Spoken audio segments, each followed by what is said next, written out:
आज हम लोग डिस्कस करेंगे फोर्स के बारे में, type of force and exploring of force क्या होता है। तो सबसे पहले हम लोग डिस्कस करेंगे कि फोर्स क्या होता है।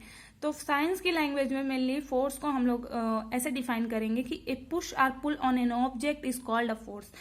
और उसके बाद है कि दो जो ऑब्जेक्ट्स की जब बात होगी तो N interaction of object with another object result in a force between two objects. जैसे कि हमारा ये ऑब्जेक्ट है, ठीक है, ए, अगर हम लोग इस पे पुश या पुल करते हैं तो ये हमारा डिस्प्लेस होता है। ये क्या होता है? इट विल डिस्प्लेस्ड, इस पोजीशन पे डिस्प्लेस होता है। तो इसमें जो डिस्प्लेसमेंट लगती है उसके बाद जो पोजीशन ये कैरी करता है इसे हम लोग बोलते हैं क्या अप्लाई हुआ यहाँ? फोर्स। और जब हम लोग दो ऑब्जेक्ट्स की बात करेंगे, जैसे ये ए है और ये बी है, ठीक है, अगर ए और ये बी है तो इन दोनों के बीच जब इंटरेक्शन होगा तभी यहाँ पर फोर्स अप्लाई होगा, ठीक है। उसके बाद है, या फिर फोर्स बोल सकते हैं कि फोर्स प्रोड्यूस तभी होगा जब इन दोनों के बीच इंटरेक्शन होगा, ठीक है। आगे है कि एक्सप्लोरिंग ऑफ फोर्स क्या होता है। जैसे कि हम लोगों का दो ऑब्जेक्ट है ए और बी, अगर ये दोनों सेम डायरेक्शन में है देन इट विल एक्सप्लोड। जैसे कि ये ए है ये बी है, अगर ये सेम डायरेक्शन में जा रहे हैं तो ये जो फोर्स इस पे ज्यादा से ज्यादा अप्लाई होगा और ज्यादा से ज्यादा प्रोड्यूस होगा। लेकिन हम लोगों का अगर ऑब्जेक्ट ए और बी है ये अपोजिट डायरेक्शन में, लाइक ये इस डायरेक्शन में और ये इस डायरेक्शन में, तो ये क्या होगा? इन दोनों के फोर्स में डिफरेंस क्रिएट होगा। क्योंकि भाई हो सकता है इसकी फोर्स ज्यादा हो, इस पे अप्लाई होने वाली फोर्स कम हो, तो इन दोनों के बीच डिफरेंस क्रिएट हो सकता है। लेकिन सेम लाइन में है तो इन दोनों का जो डिफरेंस है वो भी सेम होगा।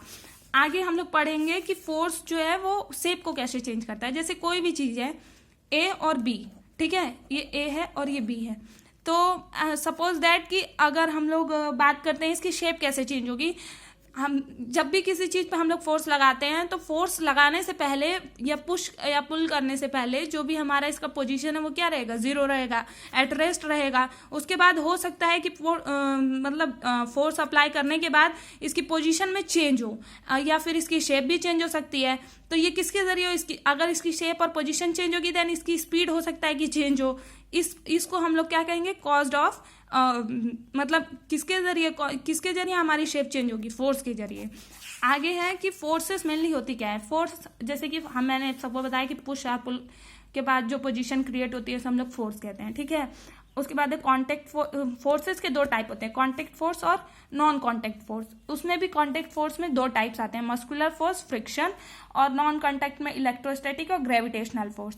तो सबसे पहले हम लोग डिस्कस करते हैं कि कॉन्टेक्ट फोर्स क्या होता है। कॉन्टेक्ट फोर्स को हम लोग हिंदी में संपर्क बल कहते हैं। ये क्या होता है कि when two object are in contact this they are known as contact forces. जैसे कि दो ऑब्जेक्ट है ए और बी, ये दोनों किसके कॉन्टेक्ट में? एक दूसरे के कॉन्टेक्ट में, मतलब ये एक दूसरे से इफेक्टेड होते हैं, then it will say contact forces, ठीक है। आगे है कि मस्कुलर फोर्स क्या होता है। Muscular force, the force is caused by the action of muscles in our body, the force resulting due to the acting of muscles is known as muscle force. जो भी हमारा बॉडी में हमारा muscles के जरिए जो भी फोर्स होता है, जो भी हमारे बॉडी में मसल्स के जरिए जो फोर्स अप्लाई होता है या क्रिएट होता है या प्रोड्यूस होता है, इसे हम लोग बोलेंगे कि ये क्या है? मस्कुलर फोर्स है। आगे है फ्रिक्शन। फ्रिक्शन क्या होता है? जैसे जब दो बॉडीज या दो ऑब्जेक्ट्स के पोजीशन में चेंज हो, किसके जरिए? फोर्स के जरिए, तो उस फोर्स को हम लोग क्या कहेंगे? फ्रिक्शन। आगे है non contact force. Non contact force को हम लोग हिंदी में गैर संपर्क बल कहते हैं। ये क्या होता है? जैसे कि हम लोगों का दो ऑब्जेक्ट है ए और बी, अगर ये दोनों